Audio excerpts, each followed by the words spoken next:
देखो, कल हमने अनुसूचित जनजातियों की भौगोलिक विस्तार को देखा था।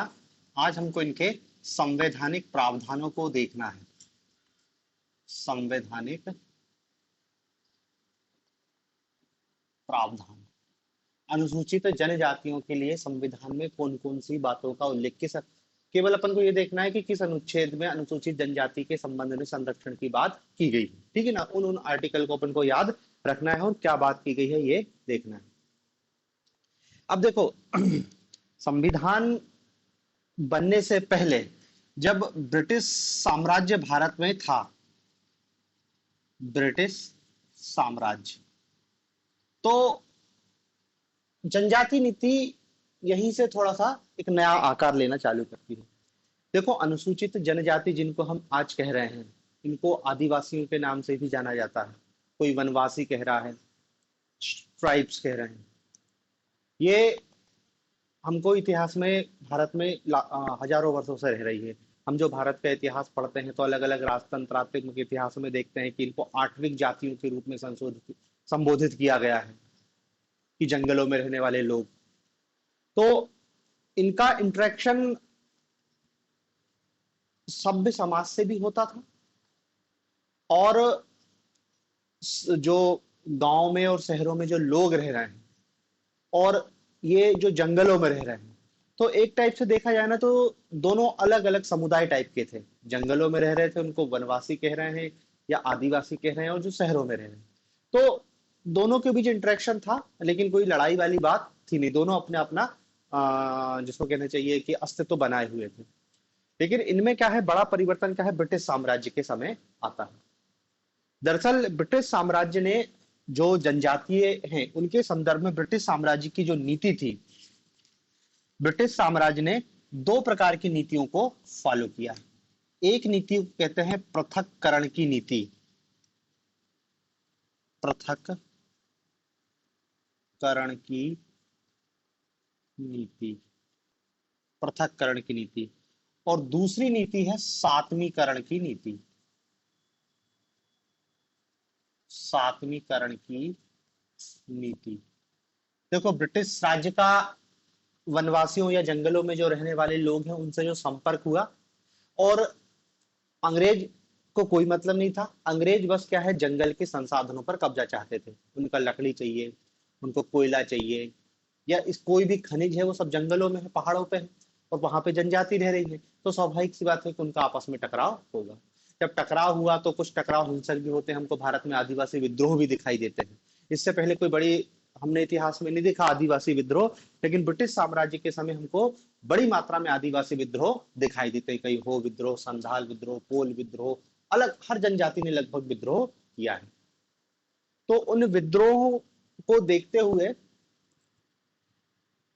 ब्रिटिश साम्राज्य ने क्या है, ट्राइबल्स के प्रति अपनी अलग नीति बनाई, और उसी नीति का परिणाम हो सकता है वो विद्रोह भी हो, या फिर उस विद्रोह के पश्चात नीति में थोड़ा संशोधन किया गया।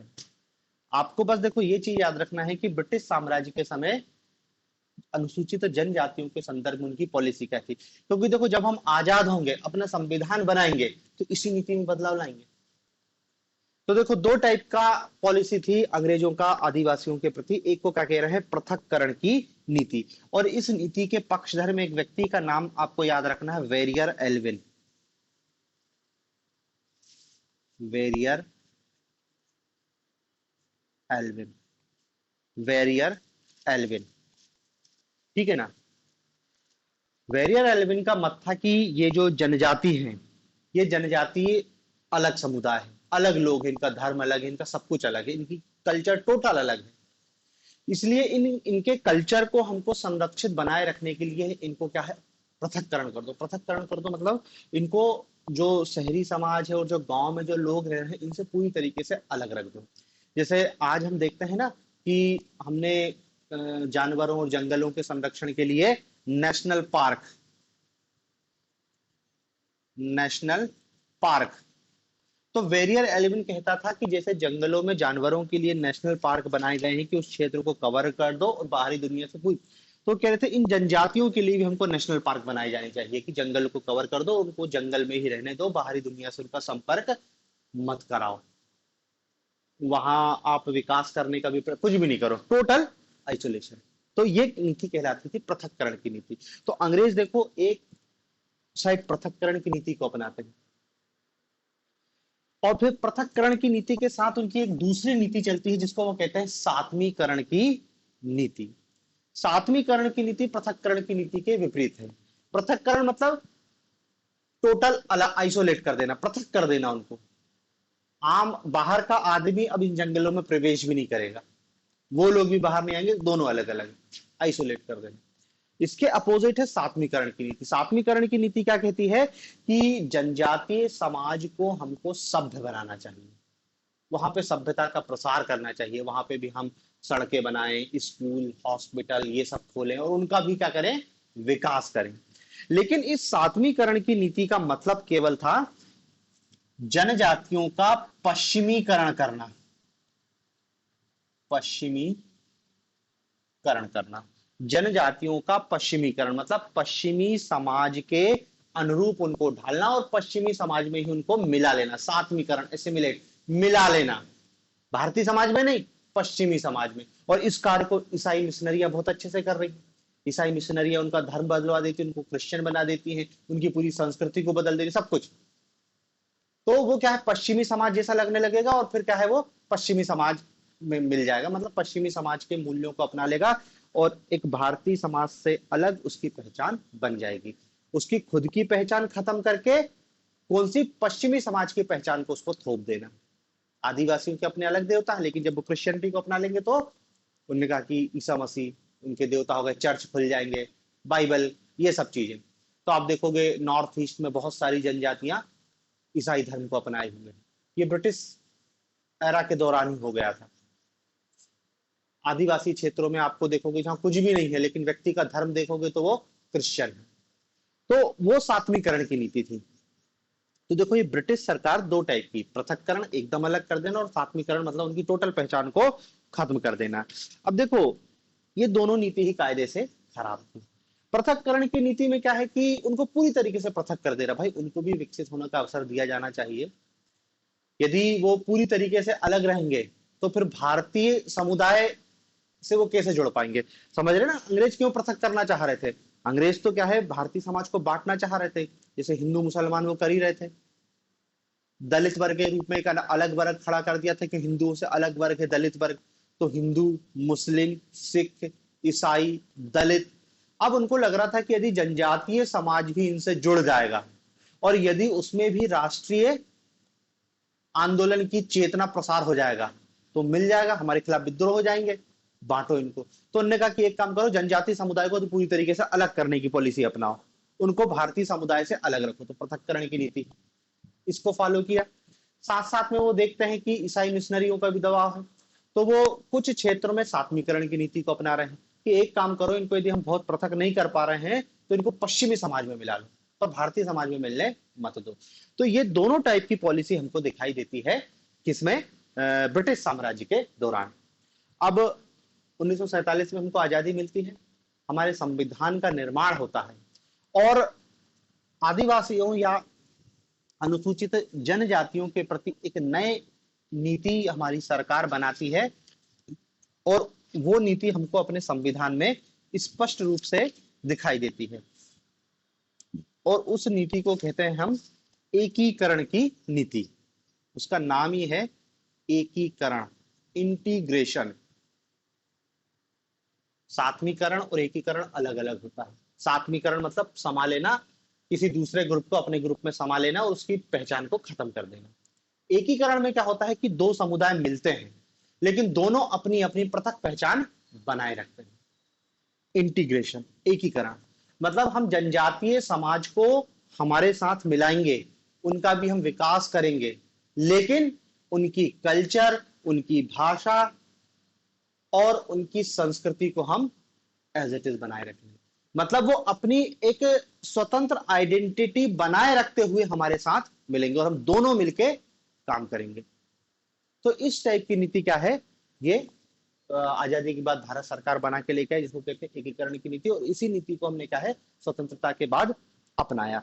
और देखो इसी नीति के तहत फिर क्या है, हमारे संविधान में हमारे संविधान में अनुसूचित जनजातियों के लिए प्रावधान किए गए हैं।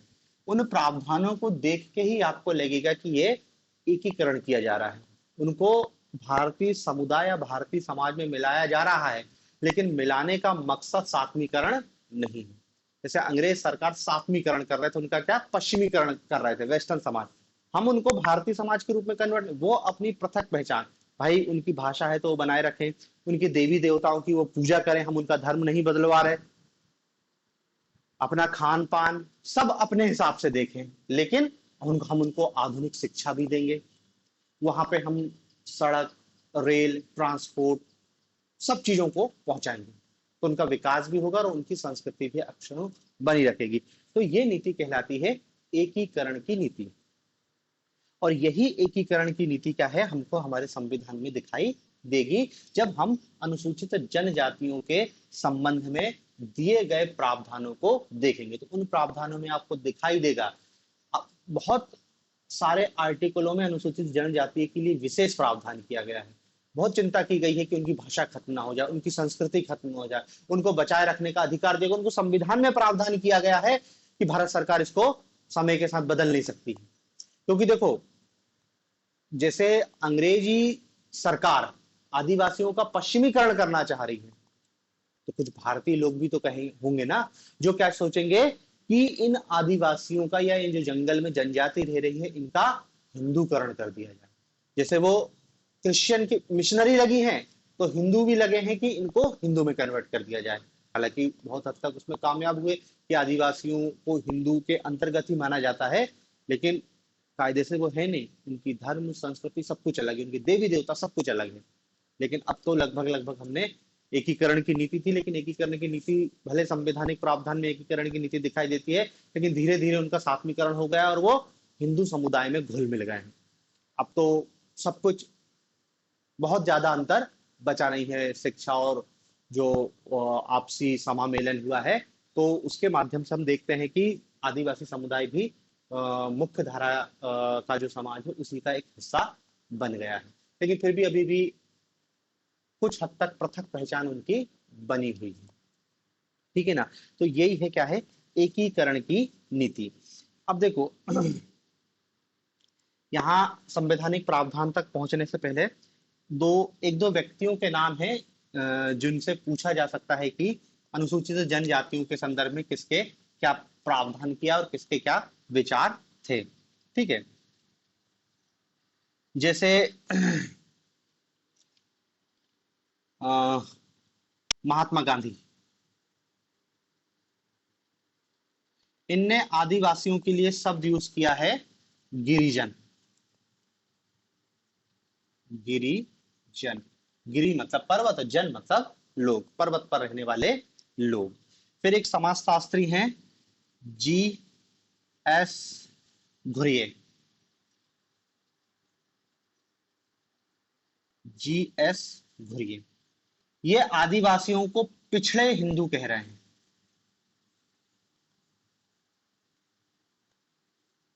पिछड़े हिंदू।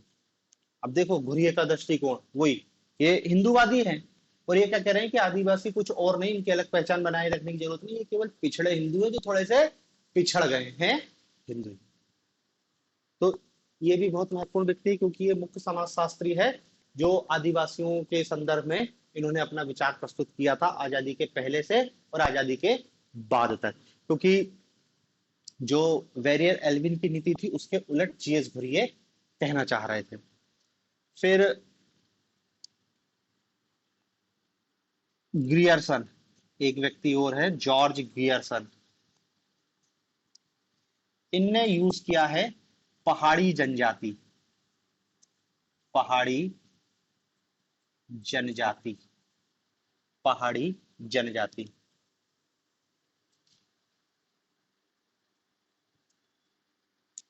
फिर जो हमारे प्राचीन संस्कृत ग्रंथ हैं, प्राचीन संस्कृत ग्रंथ, उनमें इनके लिए वनवासी शब्द यूज किया गया है, वनवासी या फिर अतिवका।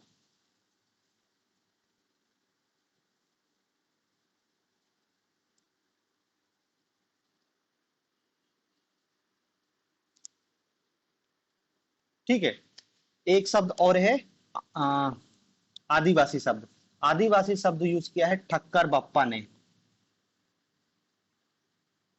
ठक्कर बापा, इन्होंने क्या शब्द यूज किया है? आदिवासी। आदिवासी शब्द यूज किया है ठक्कर बापा ने। इसलिए ये ठक्कर बापा संविधान सभा के सदस्य थे। अनुसूचित जनजातियों आदिवासियों के अधिकारों को इन्हें संविधान में शामिल करवाया, इसलिए ये इनको आदिवासियों का पितृ पुरुष कहा जाता है। आदिवासियों का पितृ पुरुष कहा जाता है।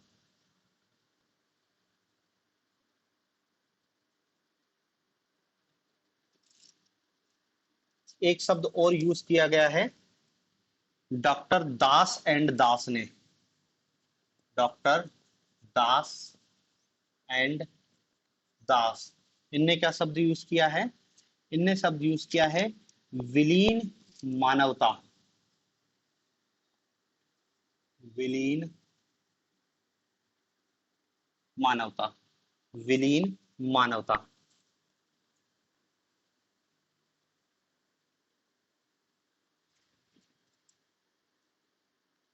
ठीक है।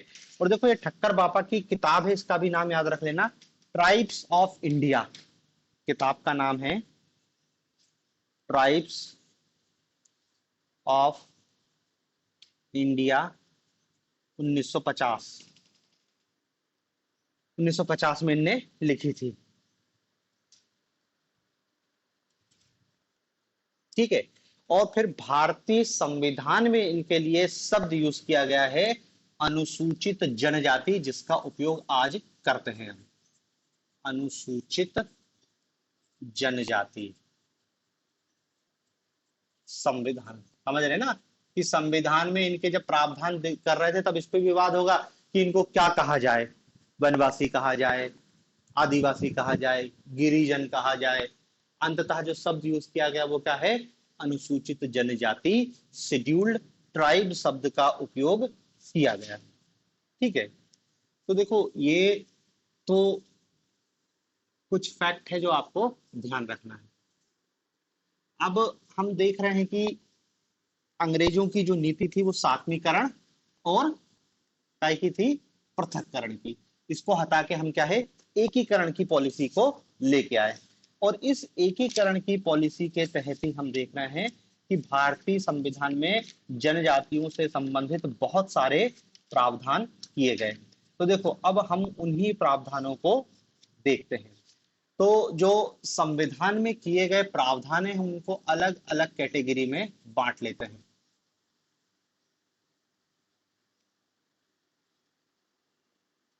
अलग अलग कैटेगरी। एक कैटेगरी में क्या दिखाई देगा हमको? परिभाषा संबंधी प्रावधान।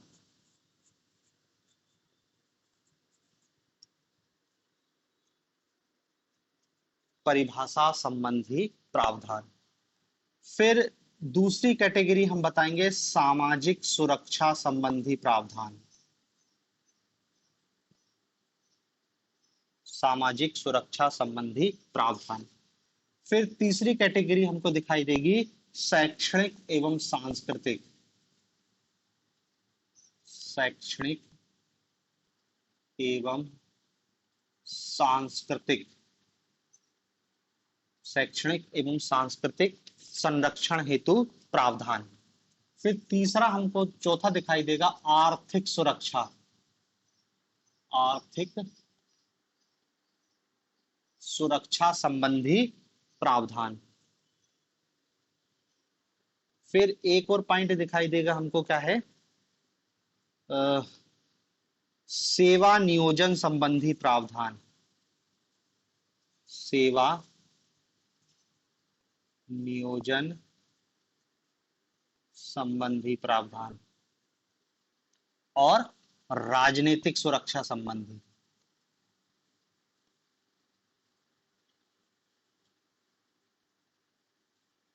राजनीतिक सुरक्षा संबंधी प्रावधान। समझ रहे हो? देखो संविधान ने ऐसा कैटेगराइज करके नहीं बताया, हम कैटेगराइज कर रहे हैं कि हमको पढ़ने में आसानी हो।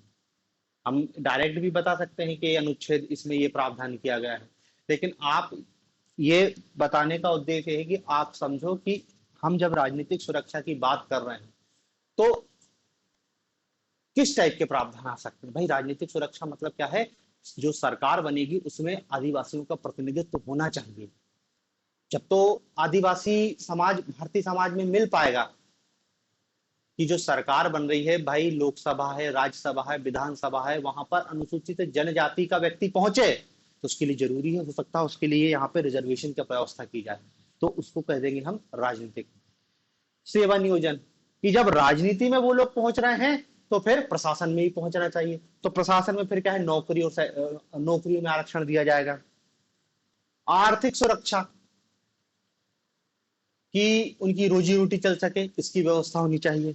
शैक्षणिक एवं सांस्कृतिक, उनको पढ़ाना लिखाना भी है और वो अपनी संस्कृति को बनाए रख सके, अक्षुण्ण रख सके, ये भी होना चाहिए। क्योंकि देखो यदि इसमें से कोई भी चीज नहीं होगी तो आदिवासियों का विद्रोह कर होगा। अंग्रेजों के समय विद्रोह हुआ था, क्योंकि अंग्रेजों ने क्या है, उनकी आर्थिक सुरक्षा को खत्म कर दिया, उनकी संस्कृति को खत्म करने का प्रयास किया, और उसका परिणाम क्या हुआ, बाकी ये तो किसी के लिए भी नहीं था, लेकिन उनने इन दोनों पे चोट किया तो विद्रोह हुआ। तो हमारे संविधानों में जनजातियों को समाहित करने के लिए, उनका एकीकरण करने के लिए जो प्रावधान किए गए हैं, वो प्रावधान ऐसे हैं कि जो जनजातीय समूह की सामाजिक सुरक्षा, आर्थिक सुरक्षा, राजनीतिक प्रतिनिधित्व, प्रशासनिक प्रतिनिधित्व, उनकी संस्कृति को बनाए रखना, संस्कृति के अंदर सब आ गया, उनकी भाषा, उनका धर्म, सब चीज, उनके देवी देवता, उनको सब अधिकार दिए गए हैं। तो हमारे संविधान में जो प्रावधान दिए गए हैं वो इनको देख के ही दिए गए हैं।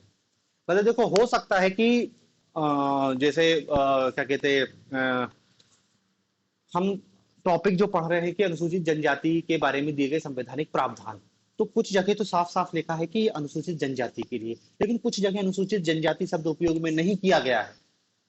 वो भी आपको पता होना चाहिए कि भले इसमें अनुसूचित जनजाति शब्द उपयोग में नहीं लाया गया है, लेकिन ये उनके लिए ही है। तो जब संस्कृति संबंधी अधिकार देखेंगे तो उसमें जनजाति शब्द उपयोग नहीं है, लेकिन आपको समझना है कि ये भी अनुसूचित जनजाति के लिए ही है। ठीक है ना। तो देखो 1 2 3 4 5 6, और फिर बचे हुए जो प्रावधान है उसको रेसिडुअल कैटेगरी में देख लेंगे, लेकिन इतने प्रावधान तो आपको देखना है। सबसे पहले देखते हैं परिभाषा संबंधी प्रावधान। परिभाषा संबंधी प्रावधानों में क्या बताया गया है। पहली बात तो ये देख लो कि भारतीय संविधान में हमने पहले ही बताया है कि इनके लिए क्या शब्द यूज किया गया है, अनुसूचित जनजाति। ये शब्द यूज किया गया है, अनुसूचित। अनुसूचित मतलब होता है शेड्यूल्ड, मतलब लिस्ट बनी है, शेड्यूल्ड है, इतने नंबर पे है, इसको कहते हैं शेड्यूल। और जनजाति, अब अनुसूचित जनजाति शब्द का प्रयोग तो किया गया है, लेकिन कहीं भी इस जनजाति शब्द को परिभाषित नहीं किया गया। ठीक है। तो पहली बात तो ये क्लियर कर लो कि संविधान में आदिवासियों के लिए अनुसूचित जनजाति शब्द का प्रयोग किया गया है, लेकिन संविधान में कहीं भी जनजाति शब्द को परिभाषित नहीं किया गया है। कहीं संविधान में अनुसूचित जनजाति को परिभाषित नहीं किया गया है। ठीक है ना। लेकिन जब परिभाषित नहीं किया गया है तो किसको जनजाति मानेंगे। तो देखो फिर यहां पर आपको 2 3 आर्टिकल ध्यान में रखने हैं, 2 3 अनुच्छेद ध्यान में रखोगे तो आपको बात आसानी से समझ आ जाएगी। आर्टिकल 341, 342 सब क्लॉज 1, ये क्या कहता है कि जो भारत का राष्ट्रपति होगा, जो भारत का राष्ट्रपति होगा वो किसी राज्य या फिर संघ शासित प्रदेश होगा, वहां के राज्यपाल से परामर्श करके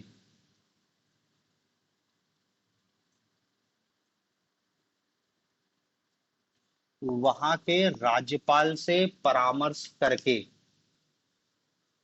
एक लोक अधिसूचना द्वारा क्या एक पब्लिक ऑर्डर जारी करेगा लोक अधिसूचना द्वारा, किसी भी समूह को जनजाति, अनुसूचित जनजाति घोषित कर सकता है। मतलब लिखा है कि पूरी एक जनजाति को या जनजाति के एक भाग को या उस जनजाति के एक समूह को या उनके किसी हिस्से को अपने हिसाब से अनुसूचित जनजाति के रूप में घोषित कर सकता है।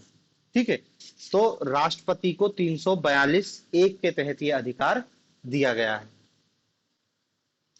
फिर इसी में आर्टिकल 342 सब क्लॉज 2, इसमें बताया गया है कि संसद विधि द्वारा, संसद विधि द्वारा किसी जनजाति या जनजाति समूह या उसके किसी एक हिस्से को अनुसूचित जनजाति के अंतर्गत शामिल कर सकती है या लिस्ट से बाहर भी कर सकती है। विधि बनाकर, संसद विधि बनाकर अनुसूचित जनजाति को, अनुसूचित किसी भी जाति को अनुसूचित जनजाति के रूप में घोषित कर सकती है या उसको हटा भी सकती है।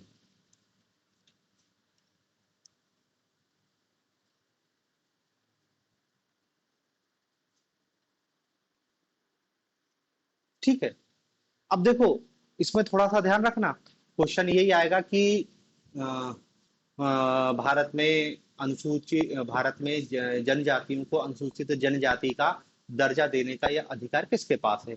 ऑप्शन रहेगा और आपको निशान क्या लगाना है? भारत के राष्ट्रपति के पास है। अब देखो 342(2) संसद को भी अधिकार देता है और क्या लिखा है कि संसद कानून बनाकर ऐसा काम कर सकती है। लेकिन जब संसद कानून बनाती है तो कानून बनाने की प्रक्रिया आप जान रहे हो, लोकसभा से पारित होगा, राज्यसभा या संसद से पारित होगा, राष्ट्रपति के पास जाएगा, जब राष्ट्रपति दस्तखत कर देगा तभी तो वो कानून के रूप में आ सकता है। तो बिना राष्ट्रपति के कुछ नहीं हो सकता है। तो राष्ट्रपति याद रखना, वैसे वो ऐसा कंफ्यूज करेगा नहीं कि दोनों दे दे, संसद भी दे दे राष्ट्रपति भी दे दे, लेकिन किसी भी स्थिति में राष्ट्रपति ही निशान लगाना है। 342(2). फिर एक आर्टिकल 366(25) ये भी क्या बोलता है? ये बोलता है कि अनुसूचित जनजाति, अनुसूचित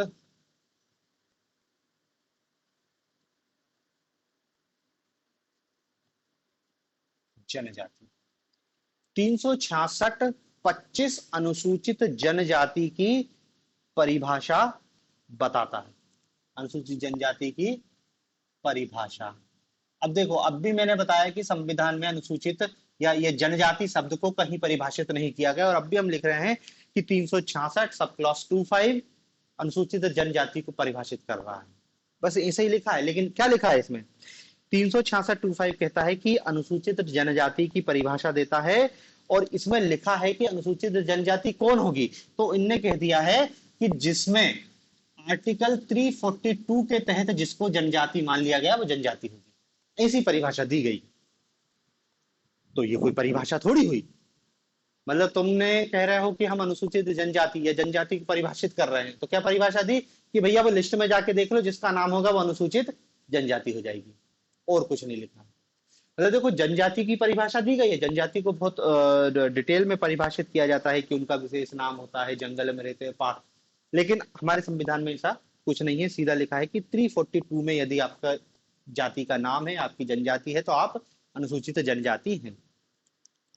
तो ये तीन चीज आप याद रखना है, किसके संदर्भ में है? ये अनुसूचित जनजाति की परिभाषा के संदर्भ में 342(1), 342(2) और 366(25) ये तीन प्रावधान आप संविधान के याद रखोगे। ठीक है, तो ये हो गए क्या? परिभाषा संबंधी प्रावधान। अब दूसरा देखते हैं सामाजिक सुरक्षा संबंधी प्रावधान। सामाजिक सुरक्षा संबंधी प्रावधान, ठीक है। देखो पहले बताया कि संविधान में ऐसा कोई डिवाइड नहीं है, वो तो हम पढ़ने की दृष्टि से डिवाइड कर रहे हैं ताकि हमको अच्छे से समझ आए कि कहना क्या चाह रहे हैं। अब जैसे सामाजिक सुरक्षा, सामाजिक सुरक्षा हम अच्छे जानते हैं, सोशल सिक्योरिटी कहना क्या चाहते हैं इसके माध्यम से। तो सामाजिक सुरक्षा संबंधी आदिवासियों के लिए कुछ विशेष प्रावधान किए गए हैं। देखो, सबसे पहला है आर्टिकल 17, अनुच्छेद 17। अनुच्छेद 17 हम अच्छे से जानते हैं, ये क्या करता है? अस्पृश्यता का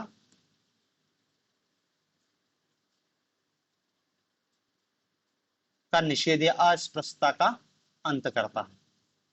अनुच्छेद 17 अस्पृश्यता संबंधी निषेधों को प्रतिबंध करता है। अब देखो, लेकिन अस्पृश्यता का जो समस्या है वो आदिवासियों से न जुड़कर किससे जुड़ी है? अनुसूचित जाति वर्ग से, दलित वर्ग जिसको कह रहे हैं, उससे जुड़ी हुई है। लेकिन फिर भी हम इसको इधर पढ़ रहे हैं। क्यों पढ़ रहे हैं? क्योंकि ये देखा गया है कि भले वो अस्पृश्यता की समस्या अनुसूचित जाति वर्ग से है, लेकिन कहीं ना कहीं वो क्या है? अनुसूचित जनजाति से भी जुड़ जाती है, क्योंकि वो जंगल में रह रहे हैं। जब जंगल से रह के गांव में रहना चालू कर रहे हैं, तो जो गांव में पुराने लोग रह रहे हैं वो उनसे दूरी बना के रख रहे हैं। तो कई जगह देखा, उनसे भी अनटचेबिलिटी का व्यवहार कर रहे हैं। तो ये अस्पृश्यता का प्रावधान क्या है? ये प्रावधान करता है कि किसी से भी आप अनटचेबिलिटी का व्यवहार नहीं करोगे। ठीक है, तो इसलिए हम सामाजिक सुरक्षा में अस्पृश्यता को लिख रहे हैं। और फिर आप ये जान ही रहे हो कि इसके तहत 1955 में एक कानून बनाया गया, जिसको हम कहते हैं civil right act. Civil right act 1955 में बनाया गया। और फिर 1989 में एक और अधिनियम बनाया गया, अनुसूचित जाति तथा अनुसूचित जनजाति, दोनों चीज, एससी और एसटी अत्याचार निवारण अधिनियम।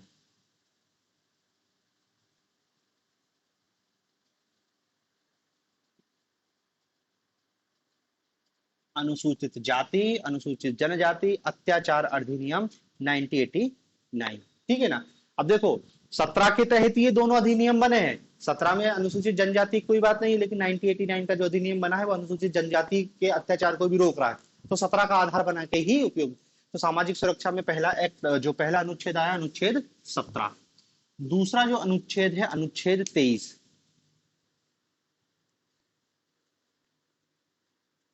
अनुच्छेद 23, अनुच्छेद 23 अच्छे से हम जानते हैं क्या है? मानव का दुर्व्यापार, मानव का दुर्व्यापार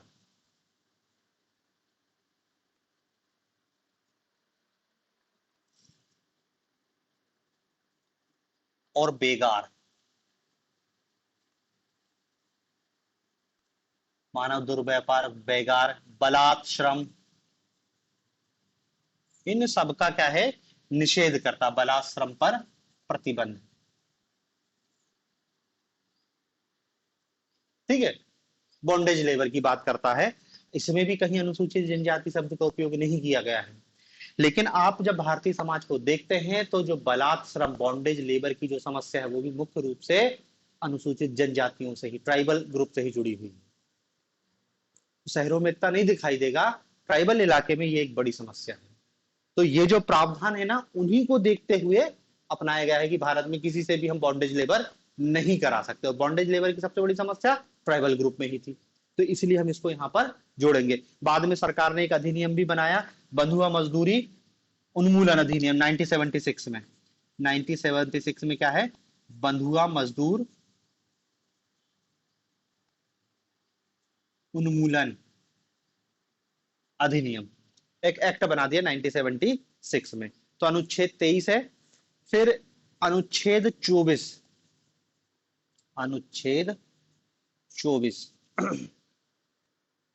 अनुच्छेद 24 भी हम जान रहे हैं, ये भी अनुसूचित जनजाति शब्द का उपयोग नहीं कर रहा है।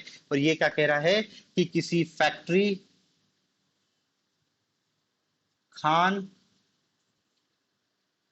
अन्य संकट जैसी गतिविधियों में 14 वर्ष से कम उम्र के बच्चे का नियोजन निषेध है।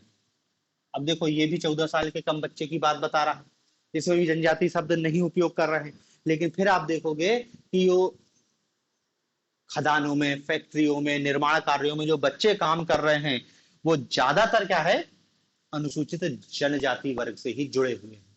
तो उनको ही बचाने के लिए संविधान में ये प्रावधान जोड़ा गया है। फिर बाद में भारत सरकार ने अधिनियम भी बनाया कि बाल श्रम का निषेध किया गया। बाल श्रम प्रतिबंध निषेध अधिनियम 1986 में बनाया गया, बाल श्रम प्रतिबंधित अधिनियम। फिर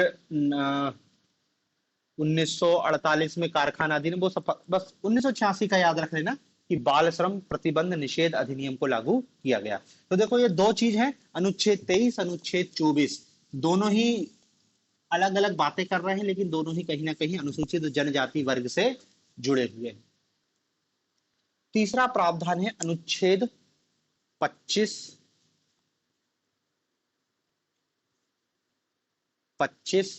सब क्लॉस 2 सब क्लॉस खा लिख लो या बी लिख लो, ठीक है ना। तो देखो इसमें क्या लिखा है कि सभी हिंदू धार्मिक संस्थाएं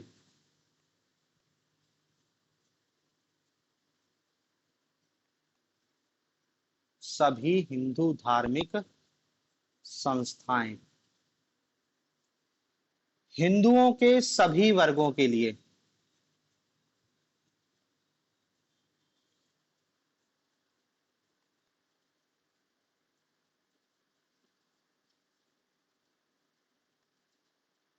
हिंदुओं के सभी वर्गों के लिए खुली है। हिंदुओं के सभी वर्गों के लिए खुली है। अब देखो भारतीय संविधान में हिंदुओं के अंतर्गत क्या है, बौद्धों को भी ले आया गया है, सिखों को भी ले आया गया है और जैनों को भी ले आया गया है, ठीक है ना। और हम जान रहे हैं कि कुछ समय पहले तक ऐसी व्यवस्था थी कि भारतीय मंदिरों में निम्न वर्ग के प्रवेश पर प्रतिबंध था, अनुसूचित जाति और जनजाति किसी के भी प्रसिद्ध। तो उसी को समाप्त करने के लिए प्रावधान जोड़ा गया है कि अनुसूचित जाति, अनुसूचित जनजाति के व्यक्ति को मंदिर में प्रवेश करने का अधिकार। 19 रूप में लिखा है कि सभी हिंदू धार्मिक संस्थाएं, सभी हिंदू धार्मिक संस्थाओं का मतलब मंदिरों से ही है, कि हिंदुओं के सभी मंदिरों में हिंदुओं के सभी वर्गों में सब चीज आ गए, SC ST जो भी है, उनने कहा आर्य समाज है, तुम फलाना जो कुछ भी हो, बौद्ध सिख जैन सब, प्रवेश को कोई नहीं रोक सकता। ये 25(2) खा, ये SC ST के लिए विशेष रूप से जोड़ा गया है, ठीक है ना। तो देखो ये सामाजिक सुरक्षा संबंधी प्रावधान थे। इसके अंतर्गत हमको अनुच्छेद 17, 23, 24 और 25(2) खा जोड़े गए हैं, ठीक है ना। तो ये सामाजिक सुरक्षा संबंधी प्रावधान है। अब इसमें शैक्षणिक और सांस्कृतिक संबंधी प्रावधान है, इनको अपन अब कल देखेंगे।